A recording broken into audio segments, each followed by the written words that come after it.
प्रदस्तिघाति कर्माणां केवलज्ञानभास्करा कुर्वन्तु जगतां शान्ति वृषभाद्याजिनेसरा। नमो अरिहन्ताणं नमो सिद्धाणं नमो आयरीयाणं नमो वज्रायाणं नमो लोये सबसाहुणं। पंच परमेष्टि भगवान की 1000 श्री आदिनाथ भगवान की, आचे भगवान गुरु विशुद्ध सागर जी महाराज की, 3 कम 9 कोटि निराजों की।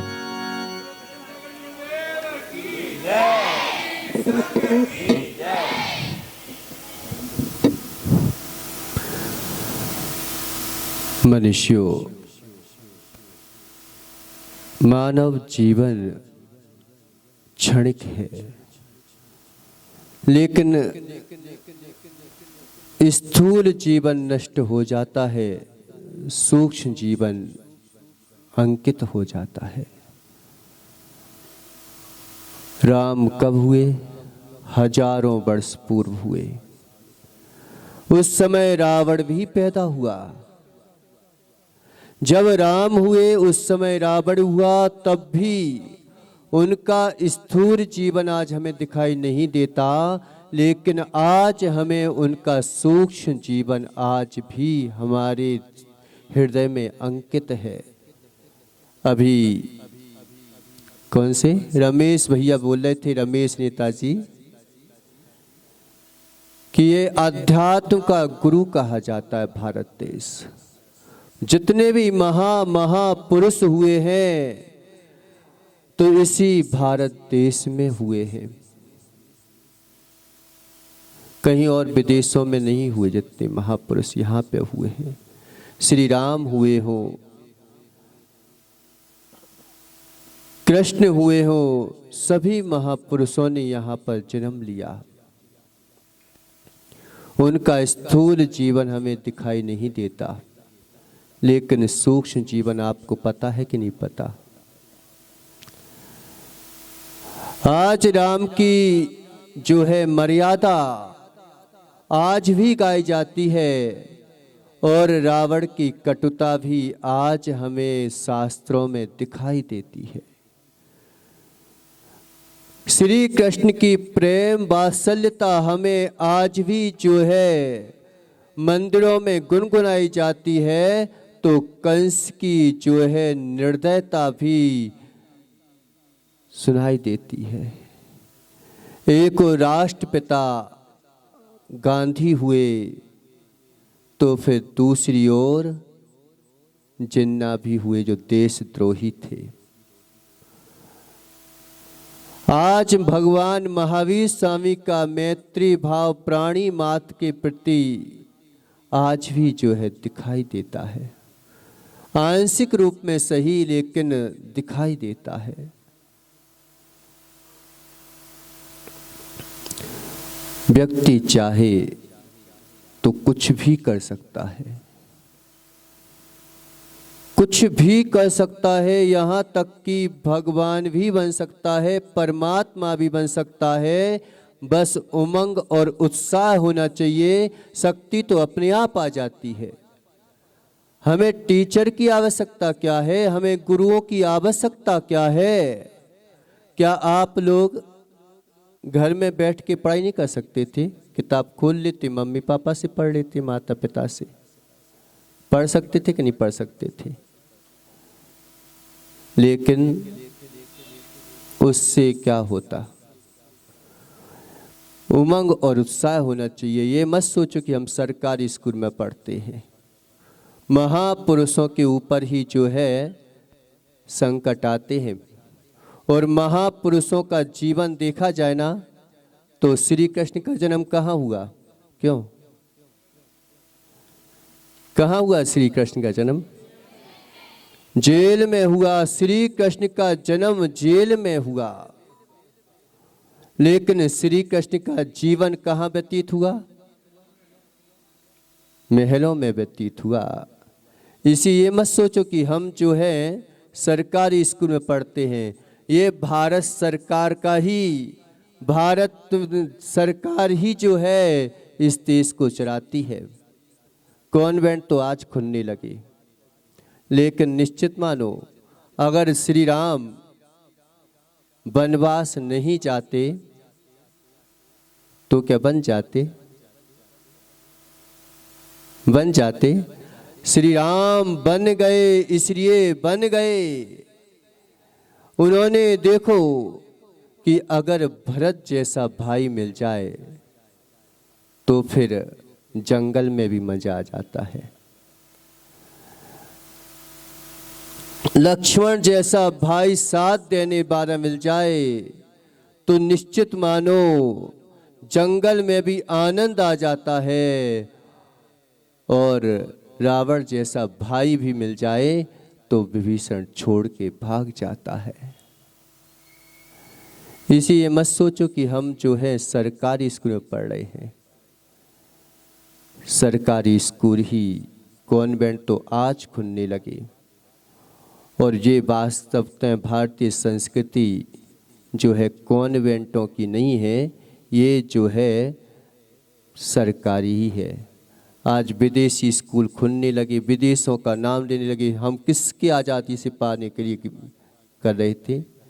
एक समय वह था कि मालूम चला कि अंग्रेजों ने हमारे देश पर जो है राज शासन किया, राज शासन किया, लेकिन स्वतंत्रता तो वो भी चाहते थे, लेकिन स्वच्छंदता पूर्वक चाहते थे, इसलिए उनको यहाँ से निकलना पड़ा। आज हमारे भारत देश ने सबको शरण दी है, हिंदुओं को भी दी है, मुस्लिमों को भी दी है, जैनियों को भी दी है, सिख को भी दी है, ईसाइयों को भी दी है, सबको शरण दी है।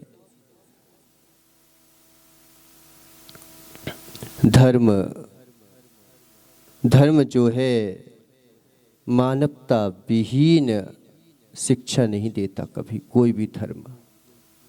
निश्चित मानो कोई भी धर्म हो, मानवता विहीन शिक्षा नहीं देता, और मानवता विहीन अगर कोई आचरण करने लगे तो धर्म बदनाम हो जाता है। आज बांग्लादेश में देखो तुम कि क्या धर्म ने शिक्षा दी? क्या ये किसी धर्म ने ये शिक्षा तो नहीं दी होगी कि किसी को मारा जाए, किसी को पीटा जाए, किसी को निकाला जाए। अगर उन्होंने मानवता विहीन कार्य किया है तो निश्चित मानो ये अपने धर्म को बदनाम किया जा रहा है। मानवता विहीन कभी शिक्षा नहीं दी गई।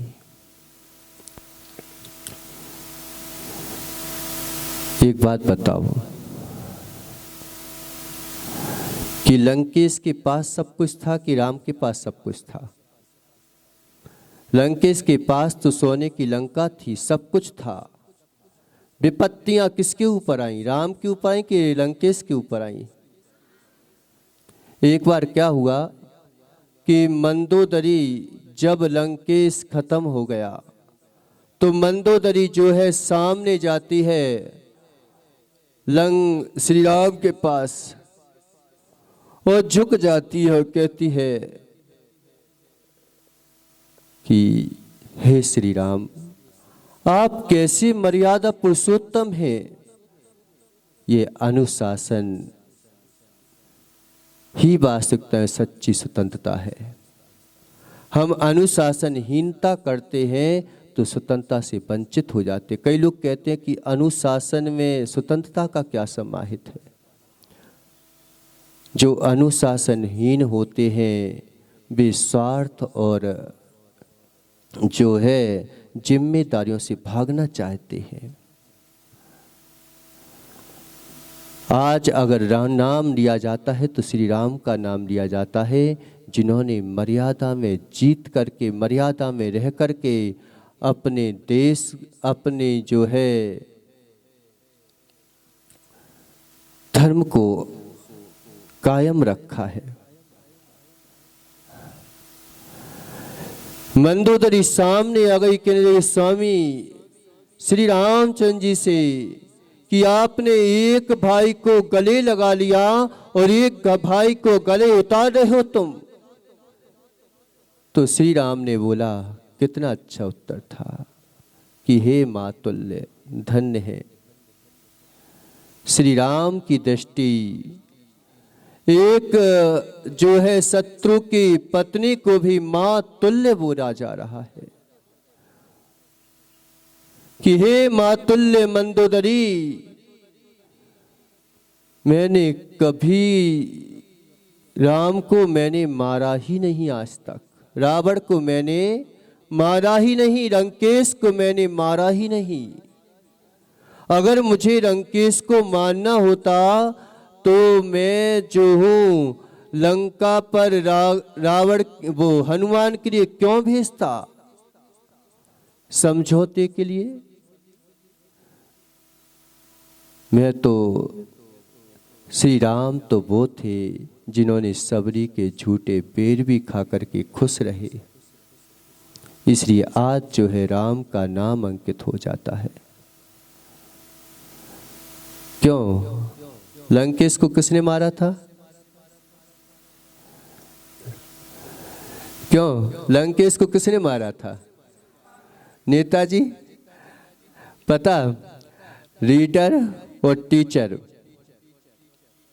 जो है एक ही काम करते हैं, बस इतना अंतर है कि रीडर जो है देश को चलाता है और टीचर जो है देश को बनाता है। आज अगर ये शिक्षा दे रहे हैं तो देश को बनाने के लिए दी जा रही है। वह शिक्षा ही शिक्षा है जिसमें दीक्षा के साथ शिक्षा ली जाती है। नहीं तो जितना अगर नुकसान किया है, जितना समाज हानि की है, शिक्षित लोगों ने की है। अशिक्षित लोगों से कभी समाज हानि नहीं होती, क्योंकि जानती नहीं वो कुछ क्या करेंगे। आज बांग्लादेश को भी जो है ना शिक्षित लोगों ने भड़का दिया है आसपास के, नहीं तो वहां पर भी मानवता थी।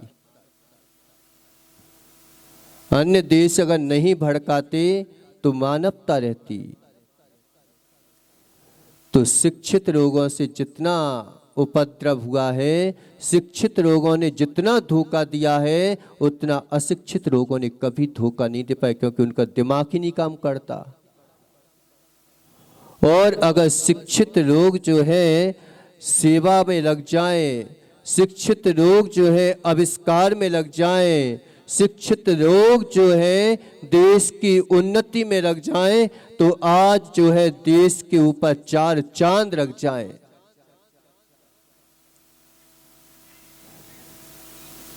बांग्लादेश कुछ नहीं कर पा रहा है, लेकिन लोग बाग भड़का रहे हैं, इसलिए बेचारे लोग भड़क रहे हैं।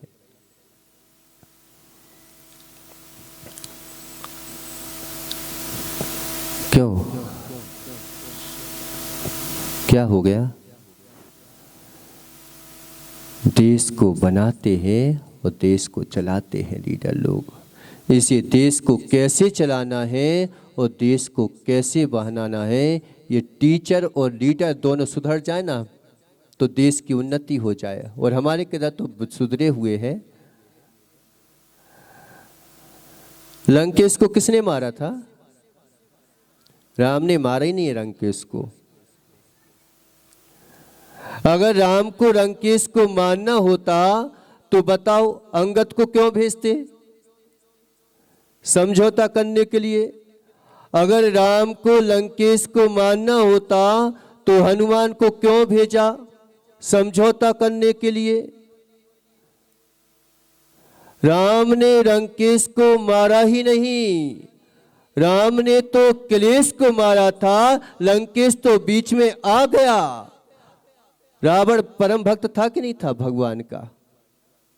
था कि नहीं था? लेकिन भक्ति में उसने क्या किया? क्लेश समाहित कर दिया, तो आज लंकेश बदनाम हो गया। जहां धर्म में मानवता विहीनता आ जाती है तो वह धर्म बदनाम हो जाता है। राम ने लंकेश को नहीं मारा था। मंदोदरी से कहते हैं श्री राम कि मैंने जो है, मैं तो सबके प्रति करुणा का दाता हूँ, मैं तो किसी को जो है बारे में बुरा सोचता ही नहीं हूँ। मैंने को अगर किसी प्रकार का बुरा सोचना होता तो मैं तो जो हूँ उस सबरी के झूठे बेर खा सकता हूँ। क्या राम से समझौता नहीं कर सकता था क्या? राम को लंकेश ने मारा ही नहीं, राम ने तो क्लेश को मारा था। लंकेश तो बीच में आ गया, कहते ना बचाव करने आ गया था वो तो। ऐसे लंकेश बीच में आ गया तो बेचारा क्या करे, लंकेश मारा गया, उन्होंने तो क्लेश को मारा था। विकल्प मत करो इस बात का, परवाह करो उन लोगों की जिन्होंने आपको बेहतर जीवन जीने के अवसर देने के लिए स्वयं के जीवन से समझौता किया है। नरेश, आज उन लोगों की याद करो, परवाह करो, याद करो उनको, नहीं तो निश्चित मानो देश में ऐसे कोई फिर पैदा नहीं होंगे। जब हम आज याद नहीं करेंगे तो लोग बाग क्या कहें कि हम क्यों देश को बचाएं। आज हमारा जो है दिन याद आता है। आज उन लोगों की परवाह करो जिन्होंने इस देश को बेहतर जीवन देने के लिए अपने जीवन से समझौता किया है। जो बॉर्डर पर आज जो है सैनिक आपकी रक्षा के लिए बैठे हैं, उन लोगों का भी जीवन देखो आज कि आज अगर वो सीमा पर ना बैठे तो आप जो है इस यहाँ पर इतनी शांति से बैठ सकते हैं क्या? आज उन माता पिता को भी याद करो कि कोई माता पिता देखो कैसे बेचारे मेहनत कर रहे हैं दिन रात और आप लोगों को पढ़ा रहे हैं। ऐसे भी माता पिता हैं कि जिन्होंने अपने जीवन में मालूम चला कि खाने पीने के दिन होते हैं, उन दिनों मालूम चला कि आपके लिए खाने पीने में कटौती कर देते हैं, लेकिन आपके लिए शिक्षा के लिए जो है आगे बढ़ाने का अवसर देते हैं। गुरु देखो कितनी मेहनत करते हैं कि आपको समझाने के लिए, आपको बताने के लिए दिन रात मेहनत कर रहे हैं। और अगर हम उनके इस अनुशासन को और हम उनके जो है उनके अनुशासन को पराधीनता माने, ये तो हमारी देश के साथ गद्दारी है और पढ़ाई के साथ गद्दारी है। निश्चित मानो जो बच्चे लोग जो होते ना उपद्रव करते रहते हैं। कई बार ऐसा होता है कि संगति उसकी करो जो तुम्हें पुष्ट कर दे, संगति उसकी मत करो जो तुम्हारी पुष्टि करे। पुष्टि और पुष्ट में समझते हो ना? पुष्टि करने वाले आपके नीचे होते हैं। पुष्टि करने वाले कौन होते हैं? जो आपकी हाँ में हाँ मिला देते हैं। आप चाहे गलत कर रहे हो चाहे अच्छा कर रहे हो, वो आपको पुष्टि करने वाले होते हैं। जो आपके लिए मान कि किसी को पैसा चाहिए है, वो आपकी पुष्टि करेगा। जो आपसे गलत काम करवाना चाहता है वो आपकी पुष्टि करेगा। जो आपको गलत राह पर ले जाना चाहता है वो आपकी पुष्टि करेगा। जिसे उधार कौन मांगता है दुकानों में? क्यों उधार कौन मांगता है नरेश? जिसके जेब में पैसे ना हो वो उधार मांगेगा। वो आपकी पुष्टि करेगा कि अरे क्या मैं तुम्हारा पैसे खा जाऊंगा क्या? एक बार दे नहीं पा रहे हो कि विश्वास तो करो। वो आपकी पुष्टि करेगा। जो आप आपको नीचे ले जाना चाहते हैं, जो आपको जो है संसार में जो है छोटे मोटे मजदूर बनाना चाहते हैं, वो आपकी पुष्टि करेंगे। आज बालक बालिकाएं जो है एक दूसरे के ऊपर प्रभावित हो जाते हैं, बाद में पछताते हैं, बाद में पछतावा होता है। क्यों? क्योंकि वो थोड़ी सी आपकी तारीफ कर देते हैं, थोड़ा सा आपको जो है प्रलोभन दे देते हैं, थोड़ा सा जो है आपके लिए कुछ दिलवा देते हैं, और हम सोचते हैं कि चलो भाई इसी से दोस्ती कर लो आप। तो थोड़ा सा प्रलोभन के पीछे और मालूम चला कि अपने जो है चारित्र को भी भ्रष्ट कर देते हैं लोग बाग।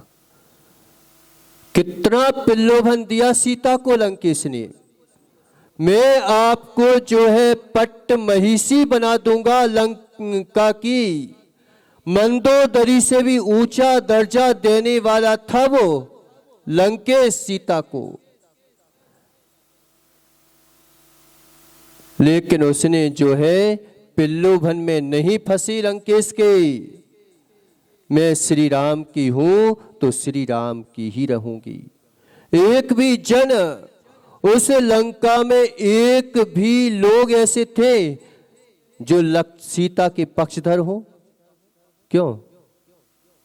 जब हम ईमानदारी से देश में चलते ना, तो कई बार हमें समस्याएं आती हैं, कई बार हमारे जीवन में जो है विपत्तियां आती हैं, लेकिन इतिहास उन्हीं का लिखा जाता है जो कि देश के लिए कुछ करके जाते हैं, समाज के लिए कुछ करके जाते हैं और ईमानदारी से अपना जीवन व्यतीत कर लेते हैं। उनका जीवन भले ही आज दिखाई नहीं दे रहा है, लेकिन उनका जीवन उस समय याद आता है। आज पंचम काल में भी उस सीता को याद किया जाता है, राम के पहले सीता का नाम लिया जाता है।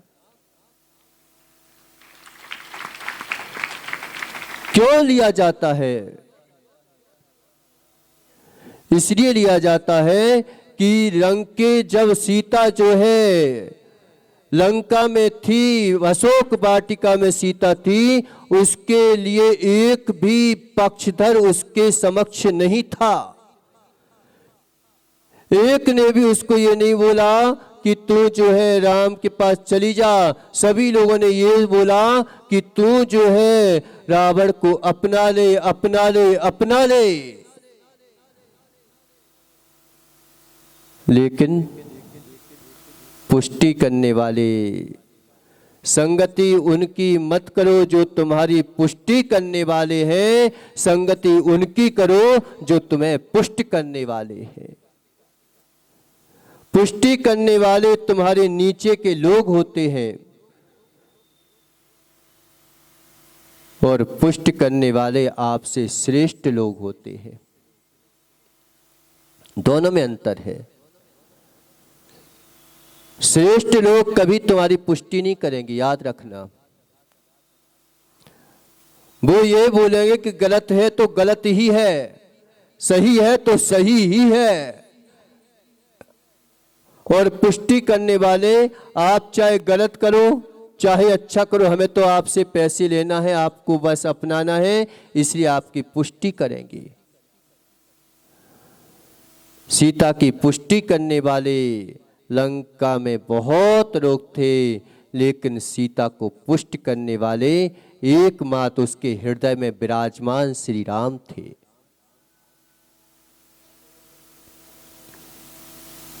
ये मत सोचो कि हम अकेले होते हैं। जो भी काम होता है भागीरथ एक ही होता है। भागीरथ जो है एक ही होता है, लेकिन जब वह भागीरथ जो है गंगा को प्रवाहमान कर लेता है तो सभी की प्यास बुझ जाती है। भागीरथ एक ही होता है।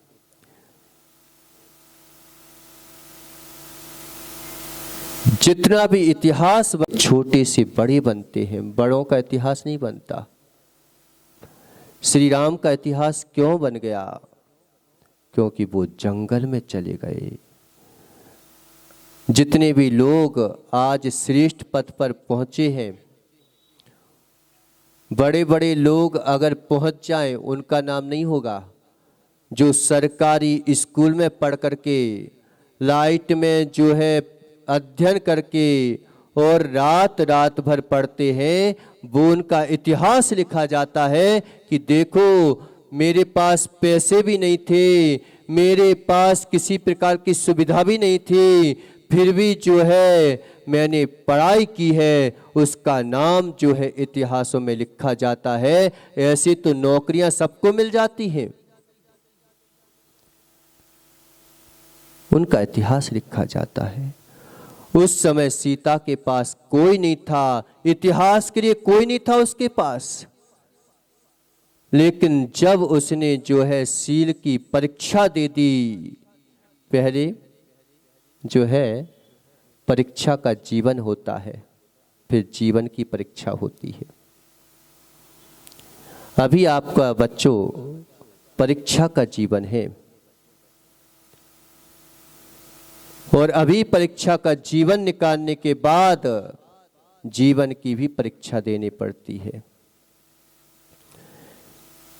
जब लंकेश के अशोक वाटिका में थी, जब सीता का जो है परीक्षा का जीवन चल रहा था, जब लोक अपवाद हुआ तो जीवन की परीक्षा चालू हो गई। जब अग्नि परीक्षा दी गई तो जीवन की परीक्षा में जो उत्तीर्ण हो जाता है उसका इतिहास जो है, आज पंचम कार के लोग भी उसके इतिहास को गाते हैं।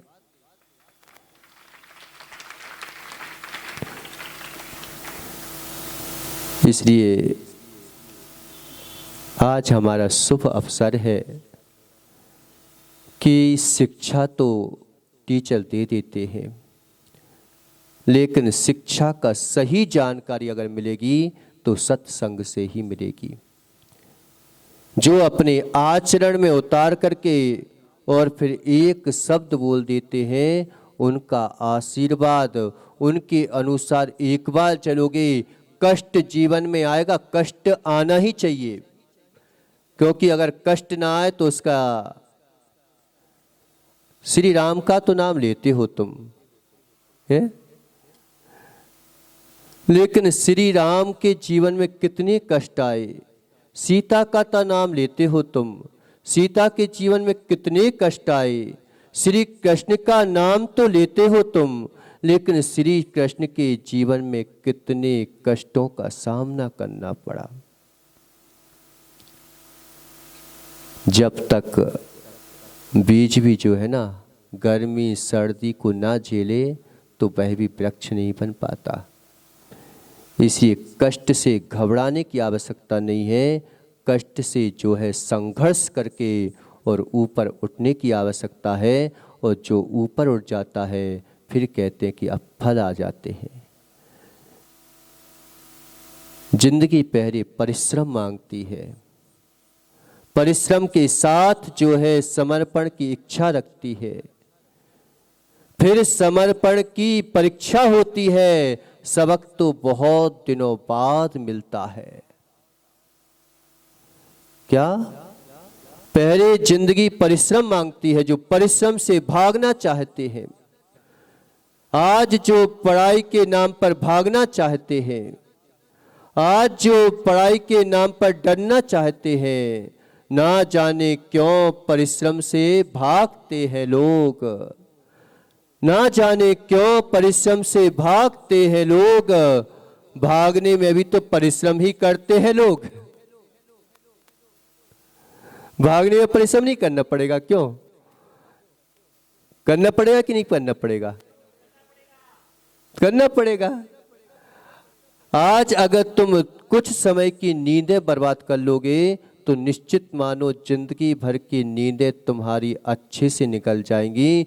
और आज जो है तुम सुख चैन से सोना चाहते हो, आज जो है तुम सुख चैन से रहना चाहते हो, आज थोड़ा सा परिश्रम नहीं करना चाहते, तो जिंदगी भर जो है तुम्हें मजदूरी आदि रूप तो परिश्रम करना ही पड़ेगा। इसलिए हम जीवन में संस्कार को जब तक कायम रखें, संस्कार पाना सरल बात है ताराचंद जी, संस्कार पाना सरल बात है, लेकिन संस्कार को कायम रखना ये कठिन बात है।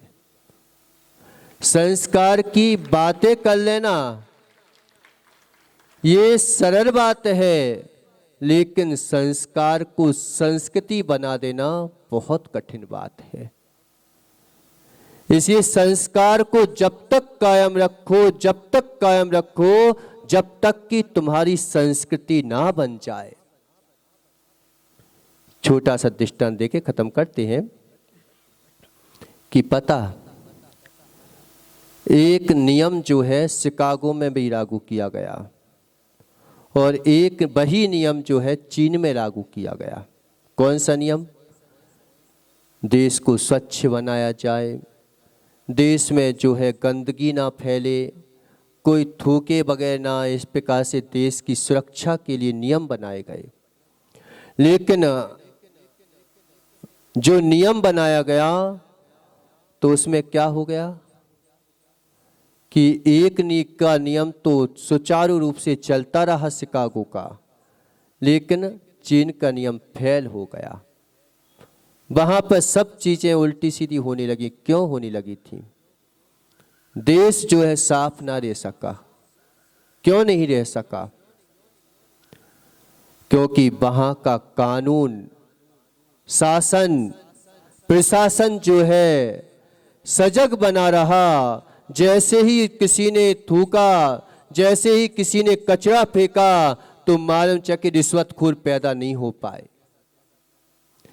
भ्रष्टाचारी लोग पैदा ना हो पाए। इसलिए जो है शिकागो का नियम जो है वह कागजों तक सीमित नहीं रहा, उनके देश पर लागू हो करके और देश को स्वच्छ बना दिया। लेकिन वही नियम दूसरे देश ने लागू किया। उन्होंने कमेटी तो बना दी, सब कुछ बना दिया, लेकिन वह जो है जब शासन प्रशासन उसमें उतरा तो किसी ने 10 रुपए दे दिए, 10 रुपए में व्यक्ति बिक गया और देश जो है वैसी का वैसा गंदा का गंदा बना रह गया। इसी देश में जो भ्रष्टाचार लोग आ जाते हैं, वे लोग जो है बेरोजगारी को बढ़ा देते हैं। देश में इतनी नौकरियां हैं, सब कुछ, कोई जो है किसी प्रकार से भूखा नहीं कहा जा सकता। ये देश जो है सोने की चिड़िया कहा जाता है। अभी बताए थे ना, गाना गाए थे कि सोने की चिड़िया कहा जाता था। यहां से कितने लोग जो है सोना ले लेके गए। भारत देश ने देना सीखा है, किसी से छीनना नहीं सीखा। भारत देश ने सबके ऊपर करुणा की है, लेकिन किसी के ऊपर अत्याचार नहीं किया।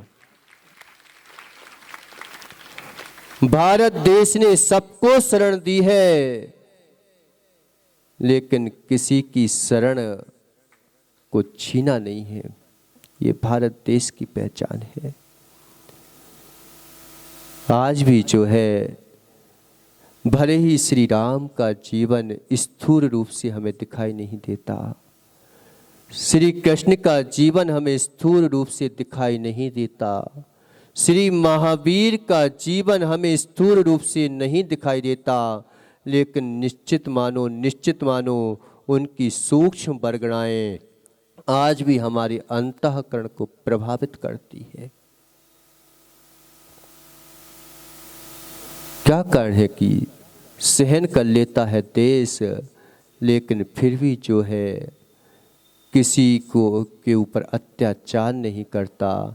यही तो श्री राम की वर्गणाएं हैं, यही तो श्री कृष्ण की वर्गणाएं हैं, यही तो महावीर का मैत्री भाव है। जो प्रेम वात्सल्य श्री कृष्ण ने सिखाया कि कटुता के सामने भी प्रेम वात्सल्य से रहे, यह श्री कृष्ण का जीवन है। तो बच्चों, इतना ही आशीर्वाद है, ऐसा करना कि परिश्रम तो करना पड़ेगा तुम्हें जिंदगी में। इसलिए अपने माता पिता की नाक कभी नीची मत होने देना, अपने गुरु का नाम कभी नीचा नहीं होने देना, अपने धर्म को, अपनी संस्कृति को कभी जो है नीचा नहीं होने देना। इतना ही आशीर्वाद है कि ऐसे काम करो कि राम के नाम पर तुम्हारा नाम भले ही ना आ पाए, लेकिन इतना याद रखना कि रावण के नाम पर तो तुम्हारा नाम ना आ पाए।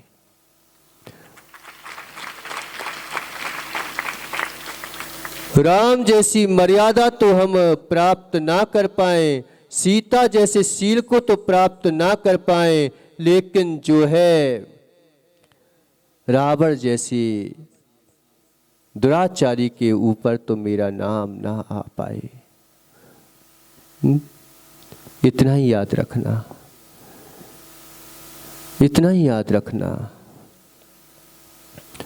रक्षाबंधन क्यों बनाया जाता है पता? क्यों बनाया जाता है? जब द्रौपदी जो है कहाँ पे थी, चीर हरण किया जा रहा था। एक दुशासन, देखो मनुष्य की कितनी नीचता आ जाती है। जितनी नीचता जानवरों ने नहीं की जितनी मनुष्य ने की है, और जितनी महानता मनुष्य ने प्राप्त की उतनी महानता किसी और ने प्राप्त नहीं की।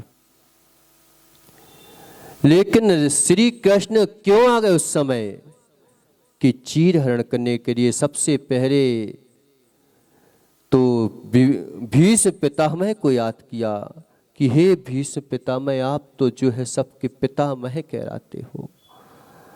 भीम से बोला कि हे भीम, तुम तो गदाधारी कहलाते हो। हे पार्थ अर्जुन, तुम तो जो है धनुर्धारी कहलाते हो। आज मेरी रक्षा क्यों नहीं कर रहे हो? कोई काम नहीं आता।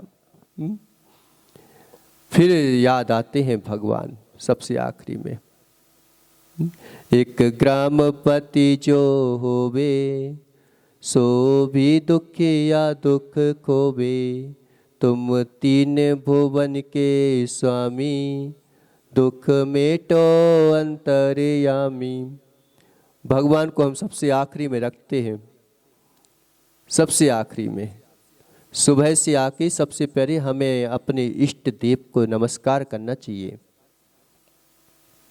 अपने गुरु को, अपनी माता को, सब सुबह उठ कर के जो माँ को रोज जो है पैर छूता है, पिता के पैर छूता है, उसके जीवन में कई चीज़ें ऐसी होती है कि हमें पता नहीं चलता कि क्या हो गया, क्या हो गया। लेकिन उनका आशीर्वाद हमारे अंतंग में ऐसा फलित होता है, ऐसा फलित होता है कि जब व्यक्ति बन जाता है तब याद आता है कि मेरी माँ का आशीर्वाद मुझे आज दिखाई दे रहा है। श्री कृष्ण तब आए तो चीर बढ़ा दिया, लेकिन क्यों बढ़ाया पता?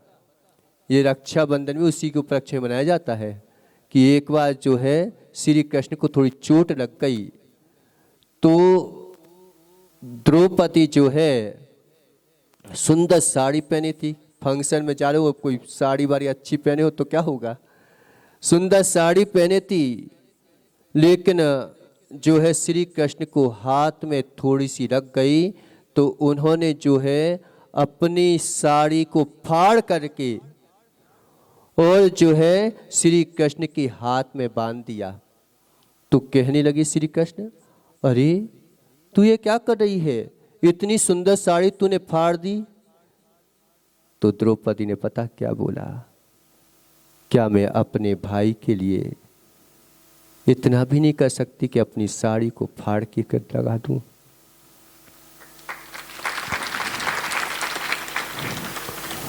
तो श्री कृष्ण ने भी जो है मोहन दे गए। बड़ों का रहस्य कुछ अलग ही होता है। उन्होंने मन में ठान लिया कि अब देखना तुम कब काम आता हूँ। फिर श्री कृष्ण काम आए जब कोई काम नहीं आया। तो ऐसी माता पिता गुरु का आशीर्वाद हमें तब काम आता है जब कोई नहीं होता। इसलिए सभी लोगों को यही आशीर्वाद है कि सब लोग जो है दृढ़ता और उमंग के साथ, उत्साह के साथ जो है आगे बढ़ते जाएं और एक दिन ऐसा करें। शक्ति की विकल्प नहीं करना, शक्ति तो आपको टीचर और माता पिता दिला देंगे, बस मेहनत आपको करना पड़ेगी। तो मेहनत करके एक दिन हम भी जो है उन महापुरुषों के जैसा जीवन व्यतीत करके देश को उन्नत बनाए। इन्हीं मंगल भावनाओं के साथ बोलिए आदि।